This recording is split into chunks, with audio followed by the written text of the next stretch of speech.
Welcome to the final top 10 list of the must-see destinations in Italy. This country is full of beautiful cities, charming villages, and breathtaking natural landscapes. In this video, I'll count down the top 10 places to visit in Italy. In putting together this list, I took into account several factors, including the iconic status of each place, the quality and variety of things to do there, and the overall cultural and historical significance. Without further ado, let's begin the countdown with number 10. Number 10 on our list is Lake Como. This Y-shaped lake is surrounded by beautiful villages and is a great place to relax and enjoy the outdoors. The scenery is breathtaking, with crystal clear waters, towering mountains, and lush green gardens. There are many things to do around Lake Como, including hiking and cycling in the hills, visiting iconic towns and villas, and exploring the lake by boat. You can also visit the picturesque Villa Olmo, which features an incredible park and breathtaking views of the lake. You might have recognized it because Villa Olmo was used as a location in the James Bond film Casino Royale. However, my personal favorite is the Villa of Balbianello, which served as a location for the Star Wars movie Attack of the Clones, and now everybody can visit it. So, in a way, you could say that Lake Como is as beautiful as planet Naboo. To get to Lake Como, you can fly into Milan's Malpensa airport and then take a train or a bus to Como, which is the closest city to the lake. From Como, you can take local buses or boats to reach the various towns and villages around the lake. If you're looking for a peaceful and picturesque destination, Lake Como should definitely be on your list. Number 9 on our list is the Dolomites. A mountain range located in the northeastern Italy. The Dolomites are known for their beautiful jagged peaks and their stunning natural beauty. They are a popular destination for hikers, climbers, and skiers, and they offer a variety of activities for outdoor enthusiasts. In the summer, you can get to the top and experience the splendor, the silence, and the solitude, providing almost a religious dimension to this experience. While during the cold season, well, the Dolomites are basically a winter wonderland. The area is also home to a number of charming towns and villages. To get to the Dolomites, you can fly into one of the airports in the region, such as Venice, Verona, or Treviso, and then rent a car or take a bus or a train to reach the mountain range. When visiting the Dolomites, consider making one of the following destinations your base: Cortina d'Ampezzo, Canazei, Araba, or San Martino. From there, you can explore the surrounding area and visit some of the region's best attractions: Lago di Braies, Tracime di Lavaredo, and my personal favorite, Mount Marmolada, with its stunning views and unique geological features. Overall, the Dolomites are an incredibly breathtaking outdoor destination, and they should definitely be on your list. Number 8 on our list is Cinque Terre, a group of 5 charming coastal towns located on the Italian Riviera. Cinque Terre is known for its incredible natural beauty with rugged cliffs and colorful houses. The name Cinque Terre actually means 5 lands in Italian, and it refers to the 5 small villages that make up this area: Monterosso al Mare, Vernazza, Corniglia, Manarola, and Riomaggiore. I think the village of Vernazza is the most beautiful one. Vernazza is known for its picturesque harbor and its magnificent views of the coast and the surrounding countryside. You have probably seen it so many times in pictures on social media. Another village that is often recommended for its impressive views is Manarola. If you're looking for the most striking panorama in Cinque Terre, you may want to consider hiking the trails that connect the villages. The most popular trail is called Il Sentiero Azzurro, the Blue Trail. It takes from 6 to 8 hours to complete, but most people decide to spread their route out over a few days, stopping to enjoy the towns along the way. To visit Cinque Terre, one of the most convenient options is the train. The nearest train station is in La Spezia, and from there you can catch a local train to any of the 5 villages in Cinque Terre. This is a very convenient way to travel because you don't have to park the train, which can be difficult in Cinque Terre, and the trains offer an easy and scenic way to explore the area. Cinque Terre is a great destination for anyone looking to relax and enjoy the beauty of the Italian Riviera.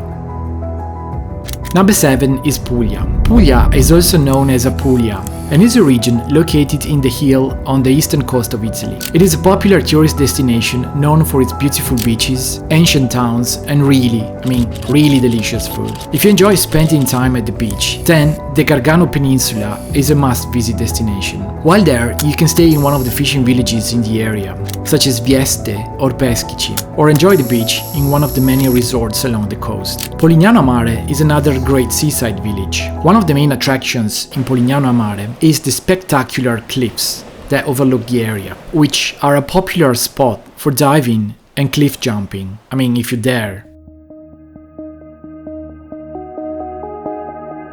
In addition to Polignano, there are several other beautiful beaches in Puglia that are worth visiting. Torre dell'Orso, Punta Prosciutto, just to name a few. But feel free to explore the area around Lecce and you won't be disappointed. But Puglia is not just food and sea. It has also a super rich cultural heritage and many interesting sites to explore. For example, Castel del Monte, which is a 13th century castle located in the province of Bari, which is known for its unique octagonal shape. Also, check out the traditional stone huts with conical roofs called trulli, here in Alberobello, and the remains of San Nicholas, a 4th century bishop and patron saint of children, who actually is believed to be the inspiration for the modern-day figure of Father Christmas or Santa Claus. Did you know that? One way to get to Puglia is by flying into Bari or Brindisi airport. Renting a car is a good option if you want to visit destinations that are not easily accessible by train or bus, as it allows you to move around freely and explore the region at your own pace. Number 6. Literally on the other side of the Put, you'll find the next great area to explore, Naples and the Amalfi Coast. The Amalfi Coast is a truly surprising destination, renowned for its stunning coastline and breathtaking views. When people think of Italy, this is likely the image that comes into their minds. A picturesque, romantic landscape, dotted with small, charming towns and super blue waters. Some of the top sites to see in the Amalfi Coast include Positano, originally a small fishing village, now an internationally renowned tourist location. Amalfi and Ravello, with beautiful villas and incredible views. And on the other side of the peninsula, you find the town of Sorrento, known for its beautiful beaches, but also because it's a good base to explore the islands of Capri and Ischia, which I think you might have heard of. If you're planning a trip to the area around Naples and the Amalfi Coast, there are a few must-see places that you shouldn't miss. Well, obviously one of them is the city of Naples itself.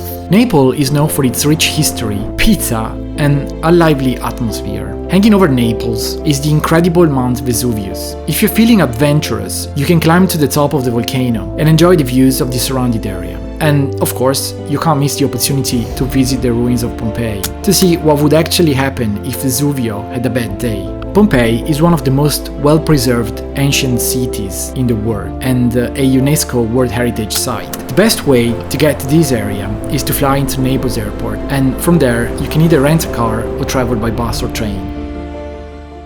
Number 5. Tuscany.